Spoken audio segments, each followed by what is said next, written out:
I guess there was a situation where Tupac found out Jay-Z had a show in Las Vegas. Right. Can you talk about that? Yeah. I don't know how Pac found out that Jay-Z had a show, but Jay-Z was not coming out that room. He had to call Chaz, which Chaz called Big D. Big D called Eric B. Eric B and them called Suge Knight. And they called, and Suge said, yo, man, that ain't me. That's Pac with his wild ass. And Suge Knight told Pac to give Jay-Z a pass so he could go do his concert or his show. Because Jay wasn't coming out that room, you know, to do nothing. Do you know why Tupac was so mad at Jay-Z? I can't say why he was mad at him, bro. But you know, I think Jay had did that song with Big, right? Was Pac alive when he did that song with Big? Brooklyn Finest or whatever? Man, the part that people are saying Pac might have been mad about was the part where Biggie kind of made a reference to Pac where he's like, two Pacs, if Faith get pregnant, she'll probably have two Pacs. Get it? Two Pacs. And so, yeah, this would have been out because the album came out in June 25th, 1996 was the day that Reasonable Doubt was released. Yeah, so that Reasonable Doubt came out June 1996? Yes, Reasonable Doubt came out June 1996. All right, so then that would give Pac would be mad. He did a song with Big. Remember Pac said that he came out there with the Hawaii Silky Fame or something like that? Yeah, he started going in on Jay. He also, from what I understand, took shots at Jay at the end of Hit 'Em Up, but during that part, the mic short-circuited, so I guess they just kind of cut it out. If you listen to it, you can still hear it on the internet.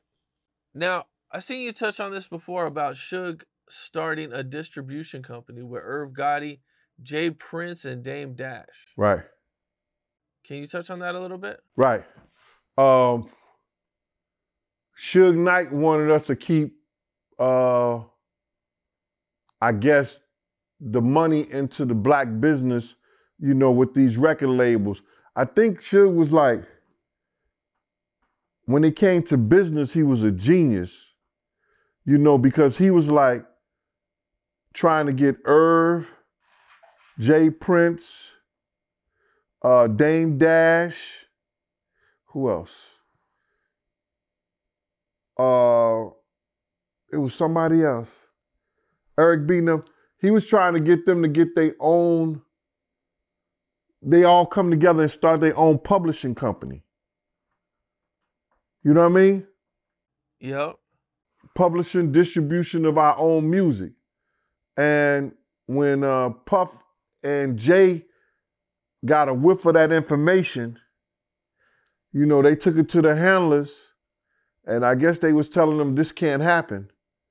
And that's when all the other black labels and stuff, the FBI started running in, getting up information, drugs and everything. And who else was that? Jimmy Henchman. Then that's when all the drugs and all this other stuff started being, you know, the FBI started investigating all these labels for all this other bullshit when Suge tried to unite those labels in order to get distribution in a publishing company. Damn. And there is proof that Kirk Burroughs had of that him and Puff taking information to the FBI. So Puff was that mad about it. Damn. Well, I guess the handlers was that mad about it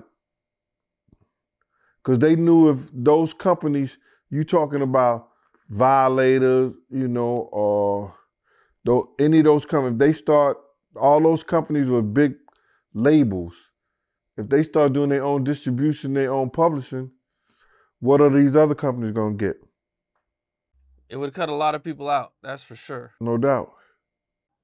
So I guess there was a situation with 50 Cent where he was on a plane, or you ran into him when he was on a plane? Nah. Me and 50 was riding the plane together. We was going to Vegas.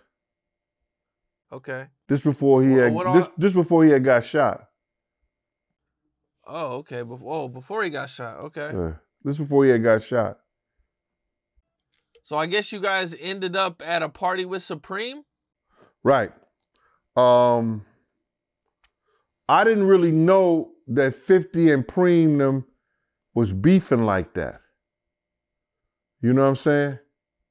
Me and 50 had a conversation about him and Ja and why Ja was beefing at him and everything like that, or why they had some kind of misunderstanding or whatever like that. And when we got off the plane, I had asked 50, are you good with holding one of my girlfriends? And he was like, yeah, I'm good with that.